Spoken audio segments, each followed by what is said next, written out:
గురువు చెప్పింది పట్టుకోగలవేమో కానీ గురువు వెళ్ళిన మార్గంలో వెళ్ళడం సాధ్యం కాదు. కానీ ఆచార్య అనేటప్పటికి ఏమవుతుందంటే అదే గురువు తాను ఏ ఆశ్రమంలో ఉన్నాడో దాని ధర్మాన్ని ఆచరిస్తూ ఉంటాడు, తూచా తప్పకుండా ఆచరిస్తూ ఉంటాడు. అప్పుడు ఏమవుతుందంటే మనకి తేలిగ్గా ఉంటుంది.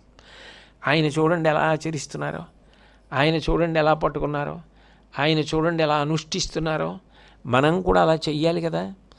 ఆయనంతటి వారే అలా చేస్తున్నప్పుడు చేయకుండా మనం ఎలా ఉండగలం అన్న ఆలోచన వస్తుంది. ఆచార్య అంటే ఆచరించి చూపించినవారు.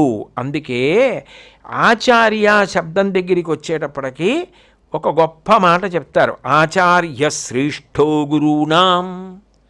ఆయన గురువే, కానీ గురువుల యందు శ్రేష్ఠుడెవరు? ఆచార్యుడు. ఆచార్య అంటే మళ్ళీ చెప్తున్నాను, ఆచార్య అంటే నా ఉద్దేశ్యంలో ఆచరించినవారు, నా ఉద్దేశం కాదు, అది శాస్త్రం యొక్క దృష్టి. ఆచరించినవాడు ఆచార్య. ఏది ఆచరించినవాడు? శాస్త్రమును ఆచరించినవాడు. అందుకని ఆచార్య శబ్దాన్ని నిర్వచనం చేసింది.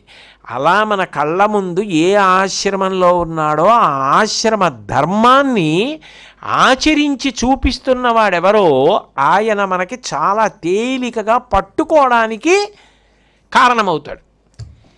గురువుని పట్టుకోలేం. అదే ఆచార్యుడు గురువు కూడా. ఇప్పుడు శంకరాచార్యుల వారు గురువు కూడా. శంకరాచార్యుల వారు గురువు కాదంటారేంటి? శంకరాచార్యుల వారు గురువు గారు కూడా. అయితే అప్పుడప్పుడే గురువుగా నిలబడతారు. అక్కడక్కడ కారణ జన్ములుగా పరకాయ ప్రవేశం లాంటిది మనకెందుకు అక్కర్లేదు.